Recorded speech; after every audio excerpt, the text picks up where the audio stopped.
Los seres humanos, a diferencia de otros seres vivos, son capaces de asimilar lo que se encuentra en su entorno y a partir de esa información adquirir el conocimiento de lo que les rodea gracias a la inteligencia que poseen.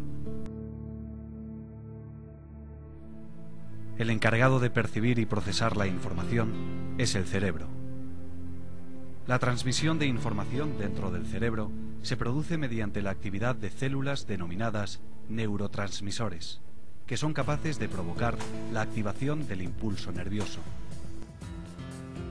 El cerebro se compone de dos tipos de células neurotransmisoras: las células gliales, que funcionan como tejido de soporte, y las neuronas, que son la unidad básica del sistema nervioso. Se calcula que los humanos tenemos 100.000 millones de neuronas dentro de nuestro cerebro que forman una red densa y expandida. Esta red se denomina red neuronal y se compone de un conjunto de neuronas físicamente interconectadas que reciben señales.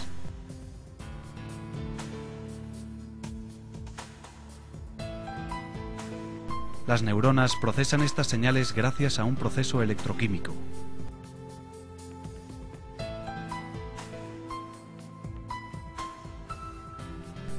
Un cuerpo celular central, una o varias prolongaciones cortas que recogen los impulsos, llamadas dendritas, y una prolongación larga, denominada axón, que conduce los impulsos hacia otra neurona.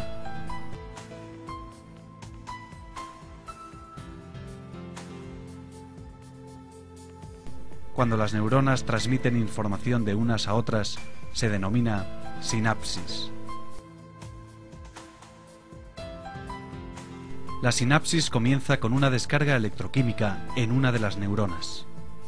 Una vez que el impulso nervioso alcanza el extremo del axón, la propia neurona genera una sustancia que se transmite a una de las dendritas de otra neurona. Form intimate connections with the new brain, the cortex. Though less than a quarter-inch thick, the cortex is the brain's crowning glory. Among its roles, the cortex is our reality check. It filters and orders the outside world for us and allows us to see, touch, hear, and speak. The cortex is also the human thinking cap. All our plans, thoughts, and ideas originate in this layer.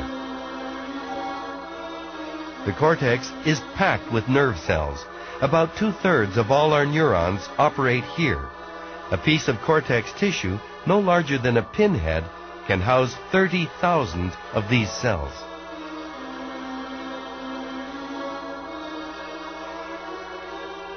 Each neuron has a job: to communicate with other neurons. The brain works by forming networks among these cells.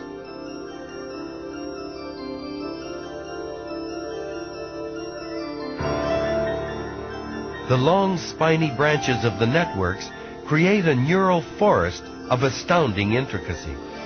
Neurons use these communication lines to talk to each other with electric and chemical signals.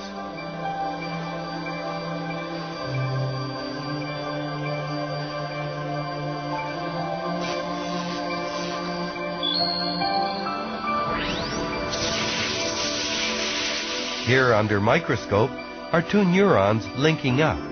Though it may look like they fuse together, neurons don't actually touch each other. A closer look reveals that a tiny gap called the synapse separates their branches. This is where a message passes from one neuron to the next, which start up a new electrical signal in the receiving neuron. This simple chain of events, an electrical zap followed by chemical changes, followed by another electrical zap, is the basis of all brain activity. It's how neurons speak to each other. Here, then, is the key to the brain's complexity. There are 100 billion neurons in the brain. Each neuron, like a bit player in a grand production, processes its information, then hooks up with as many as 50,000 other neurons to send and receive messages. 100 billion neurons times 50,000 connections. It's this complexity that allows us to think imaginatively. On their own, neurons aren't very bright. But put 100 billion of them together in a small space and let them all start talking to each other, and you start to get brainstorms. The trillions of neural networks, like an improvisational orchestra, create new ideas and connect different thoughts in a whimsical and sometimes inspired fashion. It's this impromptu ability to produce new things in our brains that allows us to progress. ¿Quién está en el asiento del copiloto cuando controlamos nuestras emociones o cuando reaccionamos ante ellas? La fisiología nos dice que las células nerviosas que se activan simultáneamente están conectadas. Si haces algo una y otra vez, esas células tienen una relación prolongada. Si todos los días te enfadas, si todos los días te frustras, si todos los días sufres, si en tu vida das motivos para ser una víctima, todos los días estás reconectando y reintegrando la red neuronal. Y esa red neuronal tiene ya una relación duradera con esas otras células nerviosas, llamadas identidad. También sabemos que las células nerviosas que no se activan simultáneamente, no se conectan, dejan de tener una relación duradera, porque cada vez que interrumpimos el proceso de pensamiento, eso provoca una reacción química en el cuerpo. Cada vez que lo interrumpimos, esas células nerviosas que están conectadas empiezan a romper esa larga relación. Cuando empezamos a interrumpir y observamos, no mediante estímulos y reacciones y esa reacción automática, sino mediante la observación de los efectos que conlleva, ya no somos la persona emocional consciente con cuerpo y mente, que reacciona a su entorno como si fuera algo automático. Hay una parte en el cerebro llamada hipotálamo. El hipotálamo es como una mini fábrica. Es un lugar en el que se reúnen determinadas sustancias químicas que se corresponden con determinadas emociones que experimentamos.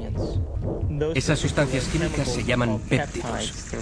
Son pequeñas cadenas de aminoácidos.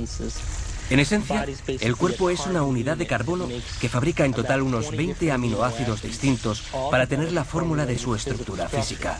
El cuerpo es una máquina que produce proteínas. En el hipotálamo, cogemos una pequeña cadena de proteínas llamadas péptidos y las ensamblamos en determinados neuropéptidos o neurohormonas que se corresponden con los estados emocionales que experimentamos diariamente.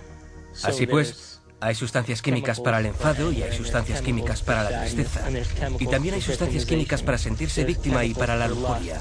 Hay una sustancia química para cada estado emocional que experimentamos. En el momento en el que experimentamos un estado emocional en el cuerpo o en el cerebro, el hipotálamo ensambla de inmediato el péptido y luego lo suelta por la glándula pituitaria en el flujo sanguíneo.